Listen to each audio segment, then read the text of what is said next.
Allah.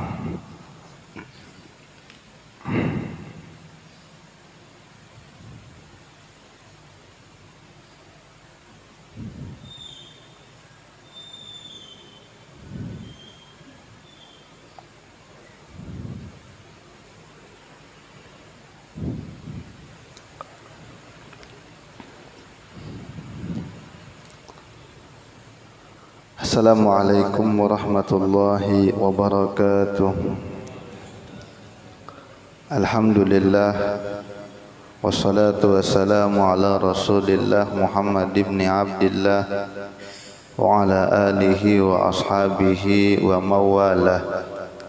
Qalu subhanaka la ilma lana illa ma 'allamtana innaka antal alimul hakim. Wala haula wala quwwata illa billahil aliyyil azim.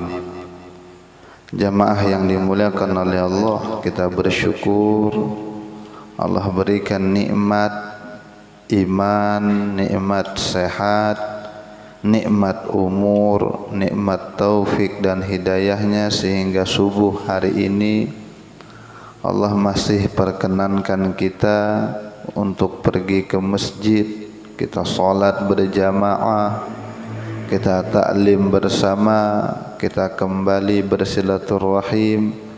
Mudah-mudahan nikmat-nikmat ini bisa kita syukuri sehingga Allah terus tambahkan, Allah jaga hingga akhir hayat. Allah wafatkan kita semua dalam keadaan husnul khatimah. Amin Allahumma amin. Salawat salam terhatur kepada baginda Nabi besar Muhammad sallallahu alaihi wasallam, kepada keluarga beliau, sahabat, pengikut ila akhiriz zaman. Sambil kita berniat i'tikaf dalam masjid ini, terlebih kita kaji kembali nasihat-nasihat ulama kita yang mereka syarikan, yang mereka kumpulkan dari Al-Quran dan Al-Hadis Nabi Muhammad sallallahu alaihi wasallam. Namun sebelum kita baca, terlebih dahulu kita berkirim surah Al-Fatihah teruntuk guru-guru kita, orang tua kita, kakek nenek kita, orang-orang yang berjasa dalam kehidupan kita, bil khusus li muallifi hadzal kitab wa li amwatina wa amwatikum wa amwatil muslimin, annallaha yaghfir lahum wa yarhamuhum wa yu'li darajatin fil jannah wa yanfa'una bihim wa asrarihim wa anwarihim wa ulumihim wa nafahatihim fid dini wad dunya wal akhirah wa ala kulli niyatin salih wa ala kulli ma nawabihi salafus salih biniyatil qabul wa tamami kulli sudi wa ma'mul wa ila hadratin nabi Muhammad sallallahu alaihi wasallam. Al-Fatihah.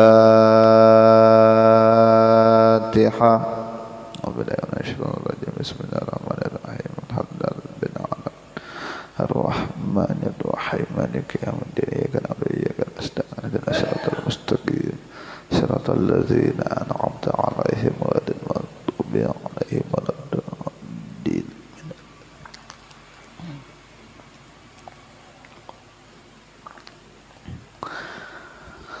Bismillahirrahmanirrahim. Wa qala al-muallifu rahimahullahu ta'ala wa nafa'na bihi wa bi'ulumihi fid dharaini amin. Kemarin terakhir kita bahas qala Abdurrahman ibnu Yazid bin Muawiyah balaghani anna siqta yasrahu yawmal qiyamah wara'a abihi fayaqulu anta dhayya'tani wa taraktani la ismali. Faqala Umar bin Abdul Aziz kaifa wa qad la yadri annahu gulamun aw jariyah. Faqala Abdurrahman min al-asma'i ma yajma'uhuma ka Hamzah wa Amarah wa Talhah wa Utbah. Kata Abdurrahman bin Yazid,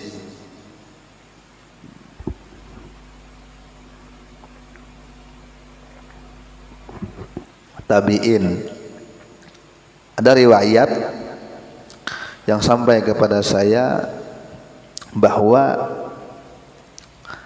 janin yang keguguran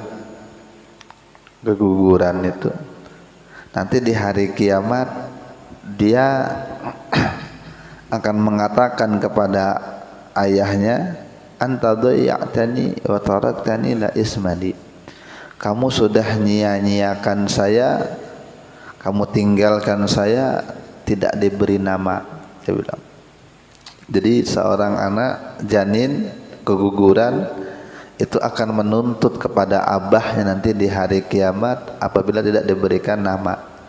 Maka tetap disunnahkan untuk memberikan nama sekalipun keguguran. Tapi kata Umar bin Abdul Aziz, tapi kan kita tidak tahu ini anak laki-laki atau perempuan. Ya, zaman itu, kalau zaman sekarang kan ada USG, udah ketahuan, udah kasih nama aja. Tapi kalau memang tidak pernah di USG, tidak tahu laki-laki perempuan, maka kasih nama aja yang nama itu bisa cocok untuk perempuan, cocok juga untuk laki-laki. Maisarah, Fadilah, itu kan Maisarah, Fadilah, Hamzah, Amarah, Tolhah, Utbah, itu kan cocok aja laki-laki dan perempuan. Ruwiya an Ibni Abbas radhiyallahu anhuma anin Nabi sallallahu alaihi wasallam qala iftahu ala sibyanikum awwala kalimatin bila ilaha illallah. Bukalah, mulailah terhadap anak-anak kecil kalian awal kalimat dengan zikir la ilaha illallah. Jadi ketika mau ngajari anak ngomong, maka pertama kali yang diajarkan kepada anak untuk berbicara adalah kalimat la ilaha illallah. Kalimat la ilaha illallah.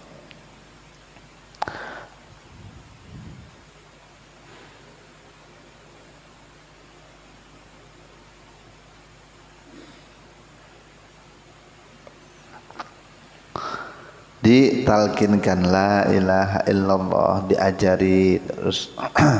Ala abdud dini la yakhafu ala auladi illa faqrad din wala abdud dunyawi la yakhafu ala auladi illa faqrad dunya. Hamba manusia yang pola pikirnya memang agama, orientasinya memang agama, yang dia pentingkan memang agama, maka dia tidak takut terhadap masa depan anak-anaknya kecuali takutnya karena perkara tidak mengerti tentang perkara agama. Nah itu. Jadi kalau sekedar pengakuan lisan, saya ini lebih suka akhirat, saya lebih mementingkan perkara agama, tapi tidak sesuai, tidak bisa. Maka ada contohnya. Kalau seorang hamba yang memang pola pikirnya agama, memang hamba akhirat, orientasinya akhirat, maka dia tidak takut terhadap masa depan anaknya kecuali yang dia takutkan nanti agamanya bagaimana, itu yang dia takutkan. Maka ini orang berarti pola pikirnya akhirat ya. Sedangkan hamba dunia tidak takut dengan masa depan anaknya kecuali miskin dunia. Nah, nanti dia kerja apa? Nanti dia jadi apa? Ah, berarti ini orang tuanya memang pola pikirnya masih dunia. Tapi kalau orang yang memang pola pikirnya akhirat, nanti tua kalau kita mati bisa nggak dia baca Yasin? Nah, kalau kita sudah mati bisa nggak kirim doa dengan kita? Kalau dia banyak hartanya, kira-kira ingat juga kah dia dengan sodakoh orang tua? Nah, ini pola pikir akhirat berarti.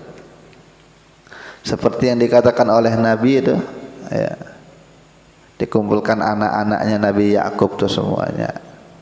Ditanya, Nana, nanti kamu setelah abah meninggal, apa yang kamu sembah, ma ta'buduna min ba'di, ya, apa yang kamu sembah setelah aku tidak ada.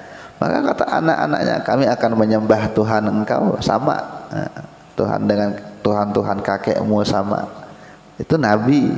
Nabi masih mengkhawatirkan anaknya tidak menyembah Allah setelah beliau tidak ada. Ala kita, siapa yang bisa menjamin? Yu'rafu mustaqbal insani min sighari, fa idza kana fi sigharihi yuhibbu ta'ah fa hadha alamatu khairihi aw ma hadha makna. Masa depan seorang anak itu bisa saja diketahui dari masa kecilnya. Kalau di masa kecilnya dia taat, maka insya Allah tuanya baik. Walaupun kan tidak pasti, cuma ciri-cirinya iya. Walaupun tidak pasti. Jadi anak-anak itu ketahuan tuanya bagaimana dilihat dari masa kecil.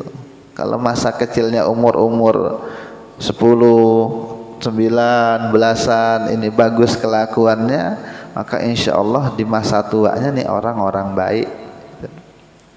Ketahuan.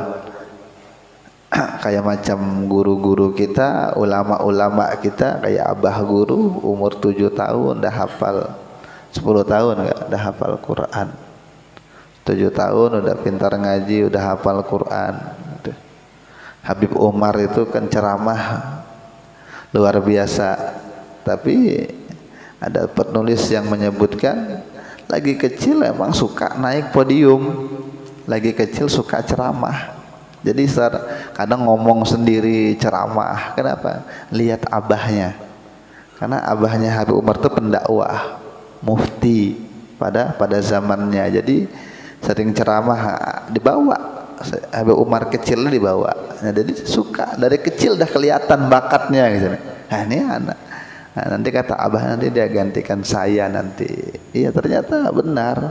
Karena memang tanda-tandanya ada gitu. Artinya kita yang ngarahkan anak-anak kita. Coba kalau anak itu udah lulus SD baru dipaksa dia misalnya masuk pesantren, dia susah kalau dia tidak diarahkan. Tapi kalau dari kelas 3, kelas 2 itu diarahkan terus, nanti masuk pesantren, nanti masuk di dogma, di doktrin terus. Nanti ketika dia lulus SD kelas 6 enggak perlu dipaksa, enggak ada yang drama-drama yang kenapa? Karena udah ada ditanamkan. Jadi kita juga. Tapi anak kecil tuh kan susah untuk taat karena kerjaannya main ya. Iya memang main. Anak kecil itu memang main, makanya tapi tidak menafikan satu sisi dia bisa taat. Ya, mainnya di mana? Di masjid, di majelis kan bagus. Ya.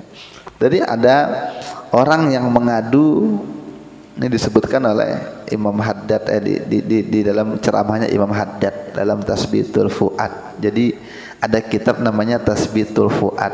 Itu kitab itu memuat ceramahnya Habib Abdullah Al-Haddad.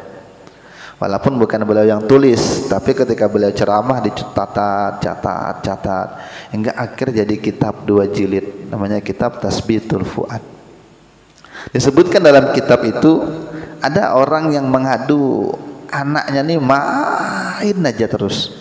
Ya, dia ngadu kepada orang soleh di zamannya. Ya, guru, anak ulun ini main aja kerjaannya. Sampai dibawa anaknya, doakan bang ini main terus. Ternyata nggak disangka-sangka, justru anak ini ketika dibawa ke depan orang soleh tersebut mengambil tangan anak ini dibawa keluar. Nah, udah kamu main aja lagi. Jadi bapaknya minta, nih guru anak ulun ini main terus. Ketika datang anaknya, udah diambil tangannya, disuruh ayo main aja lagi kamu keluar. Iya main aja. Jadi disuruh main malah. Loh kata, kenapa guru? Kata guru, biarkan aja dia main, dia habiskan yanfudu mau masanya. Memang masanya main. Ya, sekarang masanya bermain. Kalau tidak sekarang dia menghabiskan, karakter anak-anak yang dia main terus. Nanti kalau sudah tua dia kembali karakter itu, nanti sampai tua dia. Ya, adalah istilah itu apa, masa kecil tidak bahagia. Jadi dia main lagi di masa dewasa. Kenapa? Masa kecilnya tidak puas. Ya, jadi dibiarkan. Jadi anak-anak itu mau disuruh ikut seperti kita begini, tidak mungkin. Rasanya duduk aja dia melongok nyimak. Mana ada anak-anak begitu. Justru ketika ada anak-anak yang dia zikir juga pegang tasbih, misalnya kalau orang zikiran, kalau orang taklim menyimak juga, ini anak-anak ajaib ini berarti. Kenapa beda dari yang lain? Memang lumrahnya anak-anak itu main. Jadi oleh ulama ini tidak apa-apa, main aja dia. Memang masanya main kok. Ya. Memang masanya main. Makanya kalau ada anak-anak dia main di masjid, selama tidak sampai mengganggu konsentrasi kita, biarkan aja dia main. Tapi main terus sih. Memang anak-anak kerjaannya main. Nah, mau kerja apa dia selain mainan? Ya. Ada satu masjid di Timur Tengah itu saya lihat di video, justru masjid itu yang menyediakan tempat bermain kayak TK gitu lah. Jadi ada permainan di pojok belakang ya. Bahkan imamnya yang ngajak mainan dengan anak-anak ini. Kenapa? Membiasakan. Kan sahabat-sahabat Nabi juga begitu. Sahabat-sahabat Nabi juga main di pinggir-pinggir masjid yang kecil-kecil. Makanya Abdullah bin Abbas itu pernah ngomong, berzikir, ini hadis riwayat Imam Al-Bukhari, berzikir habis sholat itu dengan suara yang nyaring itu sudah ada pada zaman Nabi, karena ala ahdin Nabi sallallahu alaihi wasallam. Jadi begitu ada riwayat inna raf'as shot, mengangkat suara, bidzikri, dengan zikir, hina yansarifun nas, ketika manusia udah selesai salat, ana salatil maktubah, kana ala ahdin nabi au kama qala rasulullah, atau seperti yang dikatakan Ibnu Abbas. Jadi orang-orang zikir dengan suara yang nyaring, ndak diam aja masing-masing, enggak, nyaring. Itu sudah ada pada zaman Nabi, yang mengatakan Abdullah bin Abbas. Memang Abdullah bin Abbas ketika itu masih kecil, dia bilang. Baru kata Abdullah bin Abbas, aku tahu orang-orang itu sudah selesai sholat karena aku mendengar mereka zikir. Ya, mendengar mereka zikir. Oh, Abdullah bin Abbas nggak sholat dong berarti, di luar mungkin, atau belum, masih anak-anak. Jadi kata beliau, aku dengar, aku tahu orang-orang itu di masjid udah selesai sholat, manakala aku mendengar suara zikir itu yang nyaring dari dalam masjid. Artinya Ibnu Abbas tuh main pun di sekitar masjid, anak-anak. Jadi tidak masalah.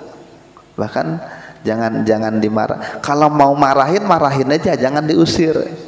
Anak kecil tuh dimarahin hari ini, besok dia datang lagi. Tidak apa-apa, dia tidak kayak kita yang tersinggung hari ini tegur, tahun depan baru datang lagi. Enggak, anak kecil tidak kayak kita itu.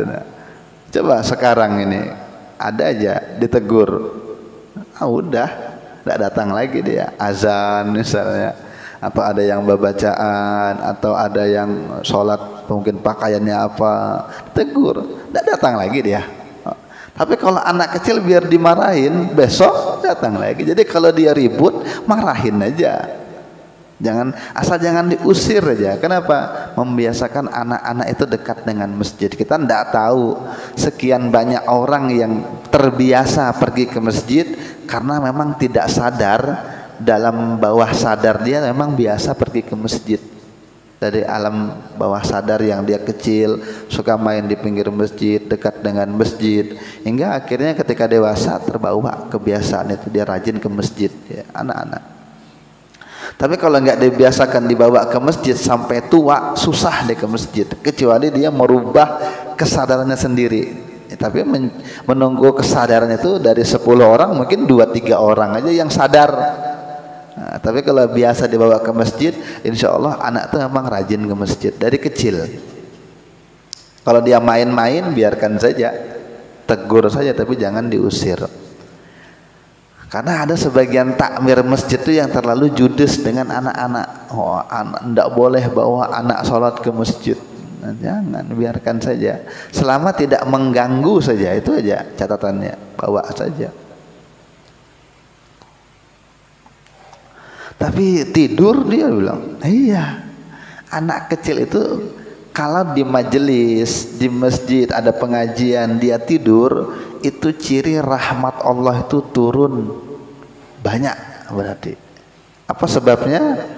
Imam Haddad itu yang bilang, kata guru kami, anak kalau satu tempat itu turun rahmat Allah banyak, maka pertama kali yang dia sasar, yang dia kena itu orang yang hatinya bersih. Itu pertama kali yang dapat ketika rahmat itu turun, maka pertama kali dia menyasar kepada orang yang hatinya bersih. Paling banyak dapat porsinya, hatinya bersih. Kalau kertas kosong putih paling banyak dapat warna dia. Kenapa? Kosong, belum ada isinya. Nah, hati yang bersih, kalau ada anak-anak hatinya bersih, dia tidak ada dosa, maka rahmat itu banyak tertuju awalnya kepada anak-anak kecil. Nah, karena anak-anak ini tidak kuat, maka tertidur, kata Imam Haddad. Jadi tidak kuat menahan banyaknya rahmat yang turun hingga akhirnya dia tidur. Jadi kalau ada majelis, ada anak-anak tidur di pojok sana, dibawa orang tuanya tidur, ketika dibawa ke masjid ketiduran, itu memang tempat berkahnya banyak berarti. Kenapa? Anak kecilnya dapat porsi yang banyak karena hatinya bersih sehingga dia tidak kuat. Ya, tidak kuat. Kalau yang tuha, Bang, wallahu a'lam. Karena alaihi salatu wassalam min khawfihi min isabatil ainil hasan wal husain yurattihi ma daiman biqaulihi alaihi salam wa'idukuma bikalimatillahi tammah min kulli syaitani wa hammah wa min kulli ainil lammah. Begitu. Nabi itu mengkhawatirkan cucu-cucu beliau terkena penyakit ain. Ada penyakit ain. Maka beliau meruqyah selalu dengan cucu-cucu beliau dengan zikir u'idukuma bikalimatillahi tammah min kulli syaitani wa hammah wa min kulli ainil lammah.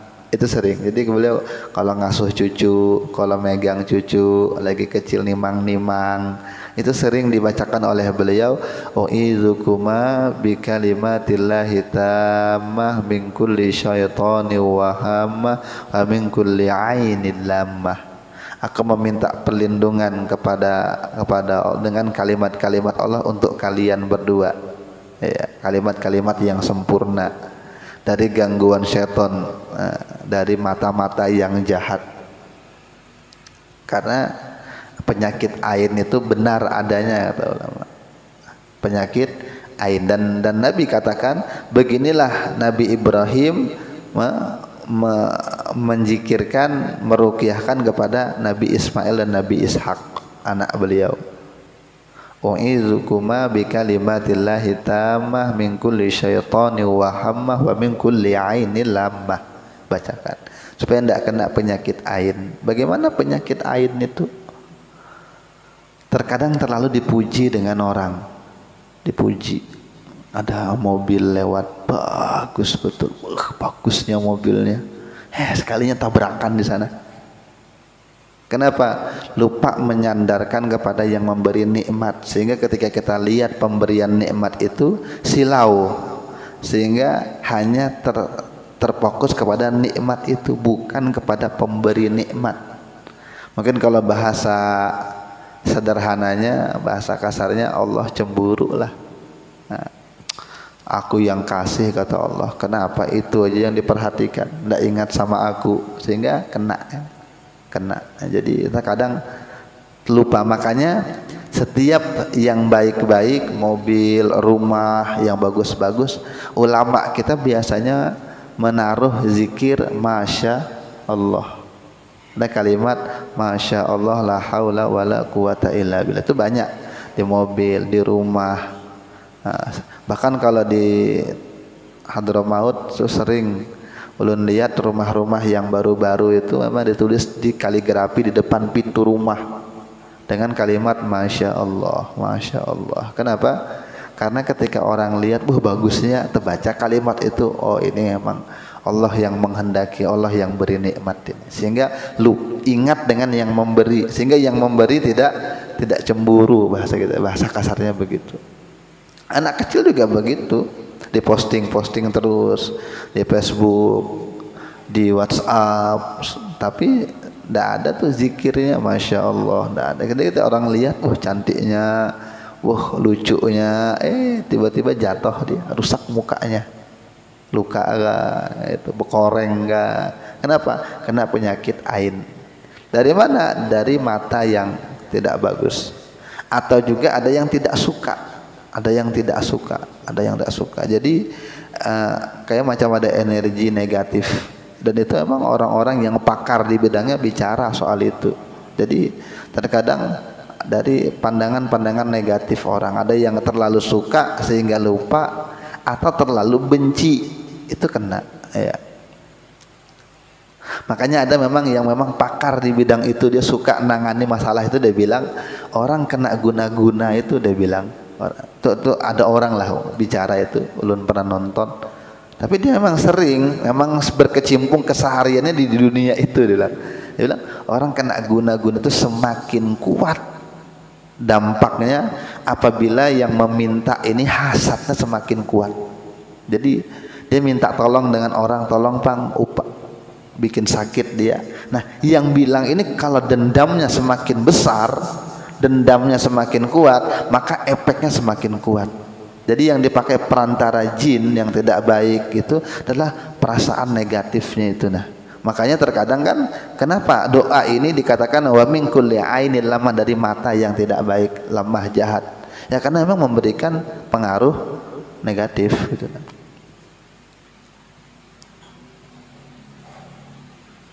Jadi mata itu bisa, bahkan dari hidung pun bisa. Jadi ada ulama yang menjelaskan, ulun tidak ingat siapa nama ulamanya, cuma ada ulun baca. Orang satu gang, misalnya satu gang, di situ judinya iya, mabuknya iya, nyabuknya iya, lengkap situ. Nah terus yang tidak ikut-ikutan itu, tapi diam saja, tidak mau amar ma'ruf nahi mungkar, maka sekalipun dia tidak ikut mabuk, dia tidak ikut judi, dia tidak ikut ngobat, tidak ikut sakau, tapi di hadapan Allah sama dosanya. Kenapa? Karena dia diam. Nah ternyata ada ulama yang menjelaskan kenapa dia dikatakan terkena juga, atau bahkan lambat laun dia ikut, karena dia mencium udara yang sama gitu. Nah, jadi ketika itu mungkin secara kita tidak tahu secara gaib, mungkin anginnya sama, udaranya sama, sehingga terbiasa itu, akhirnya dia cium, ujung-ujungnya dia akan tertarik dengan perbuatan yang sama lewat penciuman. Artinya kan penciuman jarak jauh itu kan kena juga. Makanya mata pun Nabi katakan dari mata yang jahat. Berarti mata itu pengaruh. Cara pandang itu mempengaruhi. Jadi cara pandang yang terlalu memuji, silau, wah bagusnya, kena bisa ain. Atau terlalu buruk, benci sekali. Jadi kalau lihat tuh jengkel aja ya, itu kena. Makanya seringlah Masya Allah, kalimat itu sering dipakai untuk menghindarkan ain. Ma yafrahul insanu bi ahadin yakunu khairan minhu illa waladah, fa huwa yafrahu ay yakuna khairan minhu. susah. Tidak ada yang senang manusia itu apabila ada orang lain yang lebih baik daripada dia, kecuali anaknya. Jadi mau pedagang, mau ustadz, mau apapun, biasanya ada aja mungkin rasa kalau orang lain itu lebih baik, agak ini tidak senang, tidak juga benci, tapi tidak aja memuji-muji, mengambung-ambung, senang. Wah, dia lebih sukses. Nah, susah. Jadi kecuali orang yang terlatih, kecuali anaknya. Jadi setiap orang itu kalau lihat murid atau anaknya lebih sukses itu senang. Jadi tidak pernah tuh orang tua atau guru merasa tersaingi ketika anaknya atau muridnya lebih sukses, tidak ada. Ya.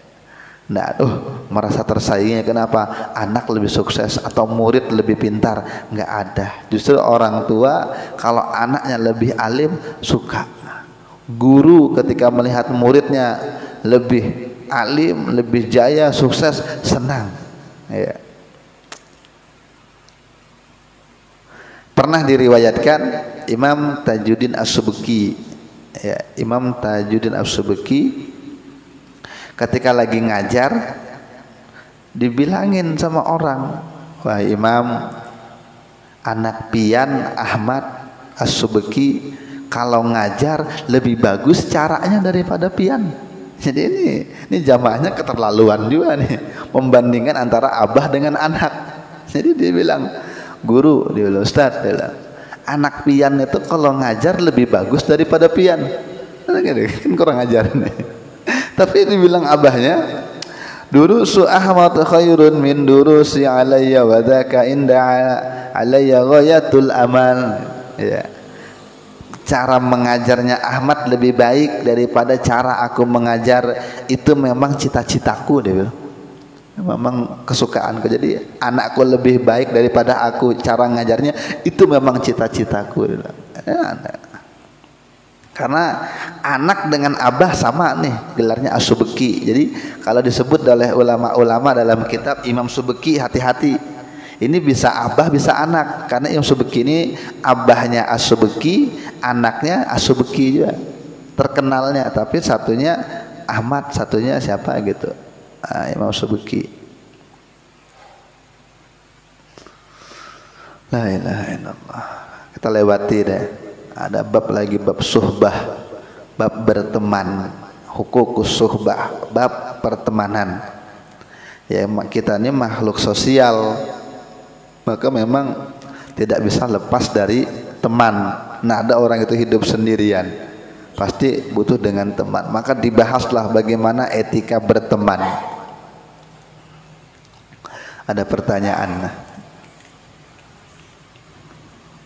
umpat betakun, bagaimana adab kita di majelis kalau sambil membaca tasbih atau apa saja sedangkan guru lagi ngajar gitu, lagi bebacaan, lagi anu. Jadi bagaimana adab kita, misalnya kita lagi belajaran tapi yang di belakang sibuk dengan zikirnya aja, bagaimana tuh kira-kira? Ada jawabannya di kitab ini. Coba buka di halaman 36. An Sayyidina Syekh Al-Husain bin Syekh Abi Bakar bin Salim. Jadi anaknya Syekh Abu Bakar bin Salim dia pernah bicara, annahu ra'a ba'da auladi fil madras. Dia lihat anak-anaknya itu ketika belajar menggerak-gerakan tasbih, bertasbih. Jadi sambil belajar sambil bertasbih. Ya, ditegur khalis subhah. Ya, kada usah bertasbih dulu, simak kayak dulu pelajaran. Artinya beliau menganggap bertasbih itu kurang baik saat lagi belajar, ya, saat lagi belajar.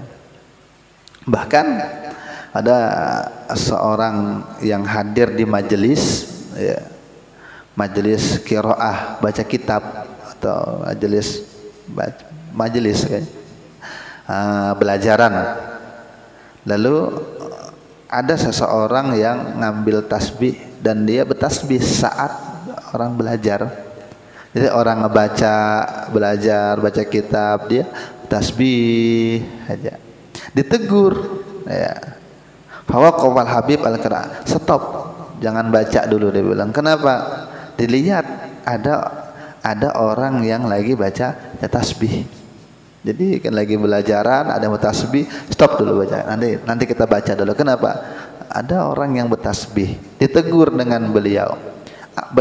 Bagaimana tegurannya?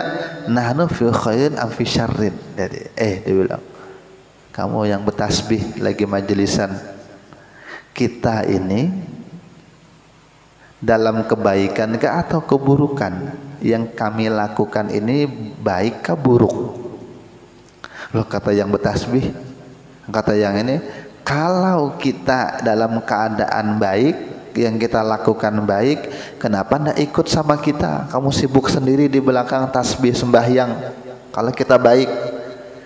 Tapi kalau kita ini bacaannya tidak baik, isinya tidak baik, kenapa kamu tidak larang kami? Jadi digitukan.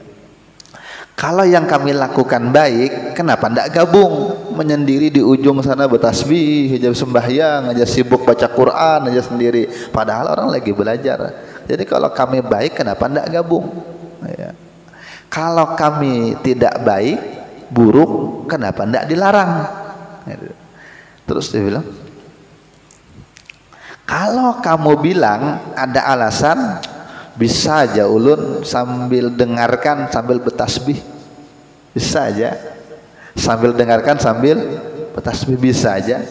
Maka dijawab oleh beliau, fama ja'alallahu lirajulin min qalbayn fi jawfi.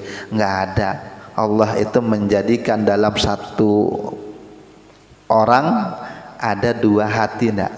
Artinya setiap orang itu hanya punya satu hati. Artinya setiap orang itu apabila melakukan satu pekerjaan, susah untuk fokus dalam dua sekaligus, susah. Ya. Jadi kata beliau, Allah tidak menjadikan bagi seseorang itu dua hati dalam tubuhnya, enggak. Ya.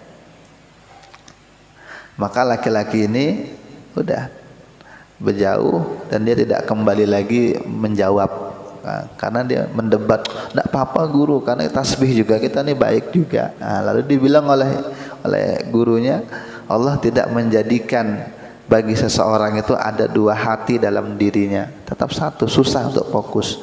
Apalagi laki-laki dengan perempuan itu beda dari segi badannya, dari segi fokusnya, psikologinya.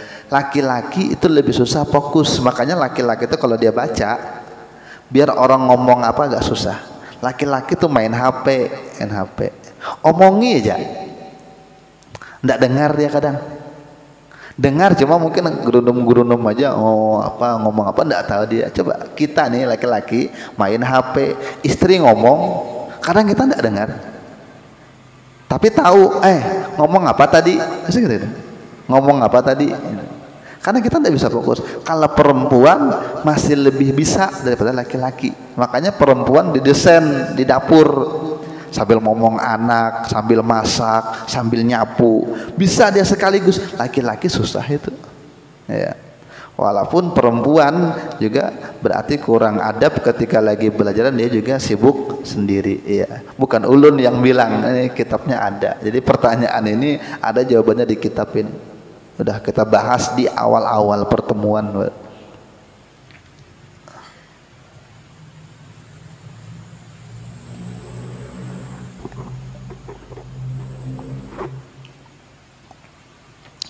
Dakhala sallallahu alaihi wasallam ajmad.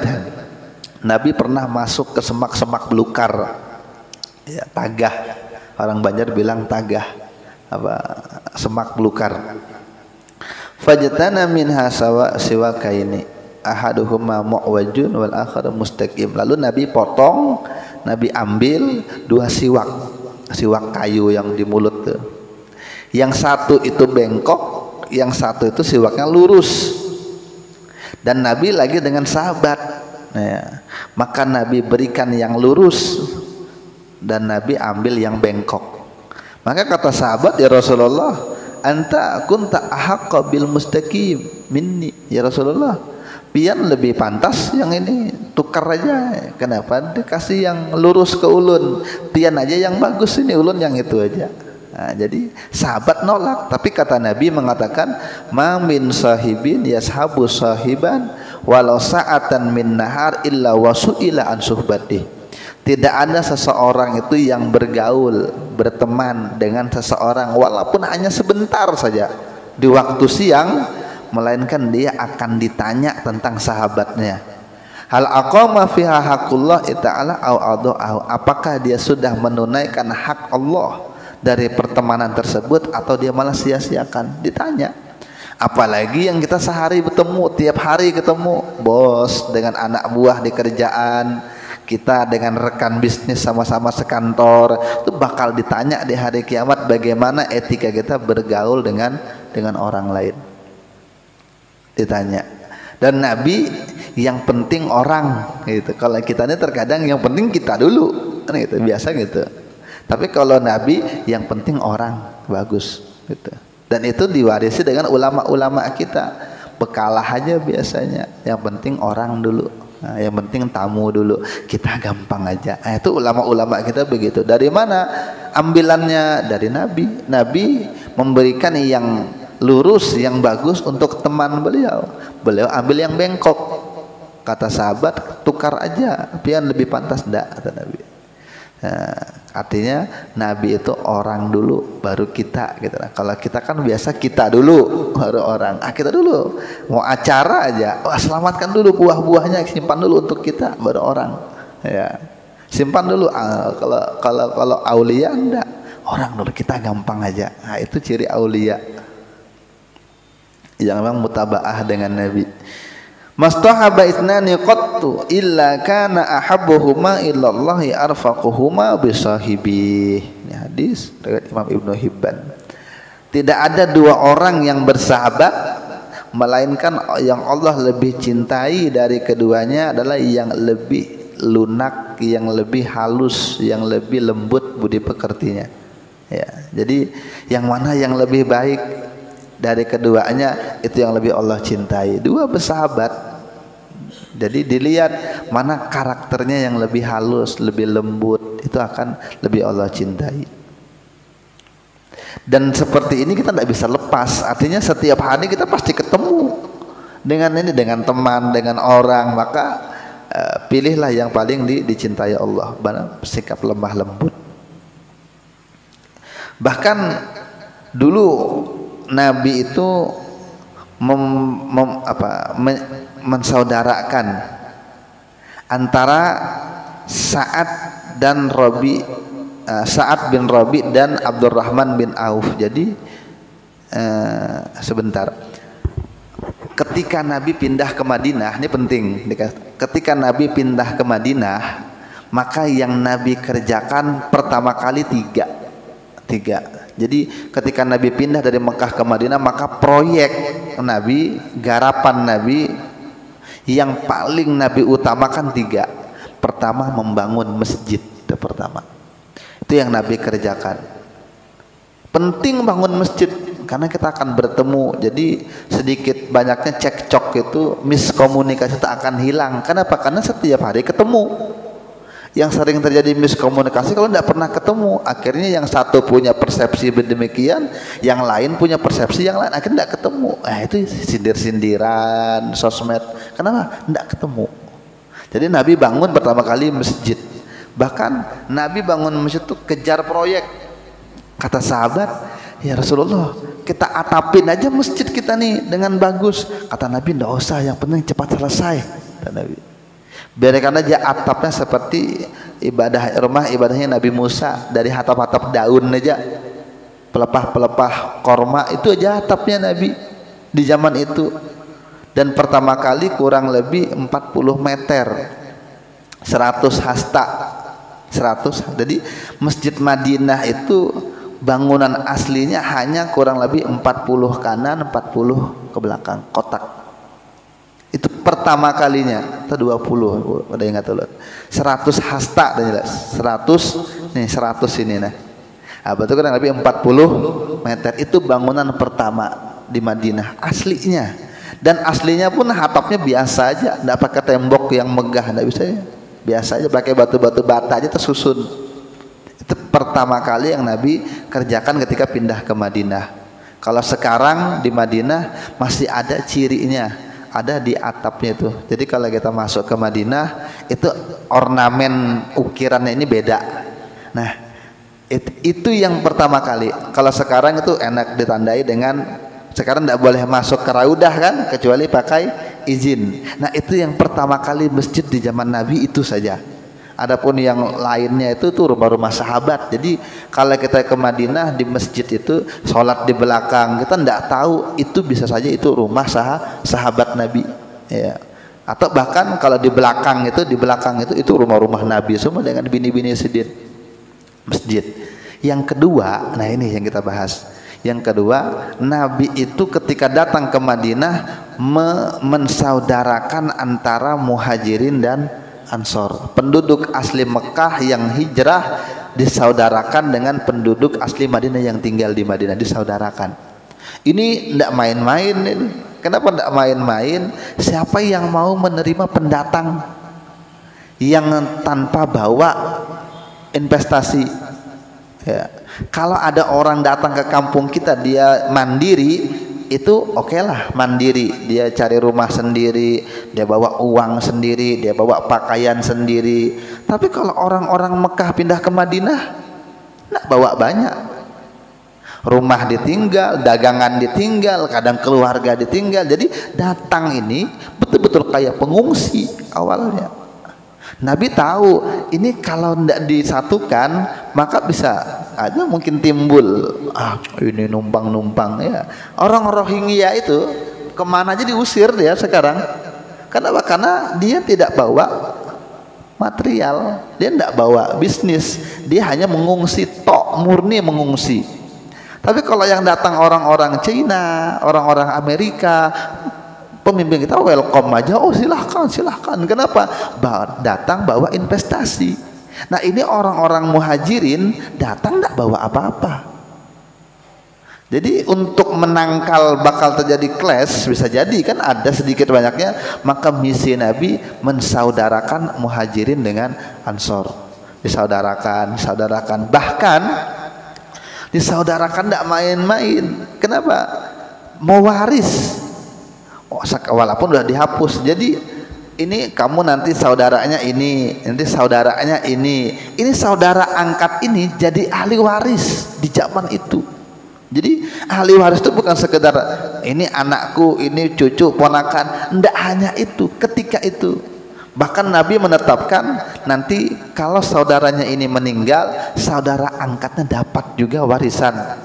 Sampai begitu. Tapi orang-orang Ansor nerima itu karena keimanan mereka, karena kecintaan mereka dengan Nabi, terima. Makanya orang Ansor itu didoakan dengan Nabi, dihargai sekali dengan Nabi. Kenapa? Karena jiwanya itu memang lapang sekali. Itu orang-orang Ansor. Jadi menerima bahkan mewaris. Ini yang unik. Tapi setelah kuat, maka yang mewaris itu dihapus oleh ayat. Kata Allah Ta'ala dalam Quran, dulu lupa ayat berapa tuh, cuman ada dalam Quran yang berhak menerima itu ahli waris, tidak sama memang. Dari situ dihapuslah ketentuan saudara angkat itu mewaris saudara angkatnya, tidak dapat lagi. Tapi itu sempat setahun 2 tahun berlangsung, orang meninggal mewaris nih saudara angkatnya, itu disaudarakan. Itu yang kedua. Nah yang ketiga yang Nabi kerjakan, membikin aturan yang mengikat antara satu dengan yang lain. Jadi bikin kayak aturan. Nah terkenallah aturan itu dengan Dustur Madinah, piagam Madinah. Jadi kan di Madinah ini kan kompleks nih. Kalau di Mekah kan orang-orang suku-suku Quraisy, suku-suku yang lain. Tapi kalau di Madinah Yahudinya ada, Nasraninya ada, penyembah Majusi apinya ada. Jadi beragam Madinah. Orang muhajirin kelompoknya ada juga, dan orang penduduk Madinah ada juga, karena ketahuan, karena mereka pakai gelar. Ini orang Ansor, nih muhajirin, ketahuan. Jadi untuk supaya ini aman, bikin peraturan. Nah itu peraturan sampai sekarang diakui keberhasilan umat Islam yang tidak tertandingi oleh umat-umat yang lain. Bahkan sebelum negara maju kayak sekarang ada demokrasi, itu kalah dengan majunya pada zaman Nabi, yang Nabi yang pimpin. Jadi antara bunyinya orang Ansor dengan orang Madinah saudara.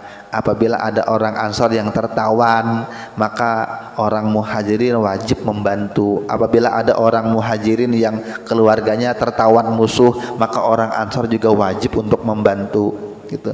Bahkan kalau ada musuh dari luar yang memerangi umat Islam, Yahudi wajib membantu. Atau bahkan Yahudinya diserang, maka umat Islam wajib membantu. Jadi pernah ada ikatan itu. Jadi musuh Islam, musuh Yahudi, musuh Yahudi, musuh Islam.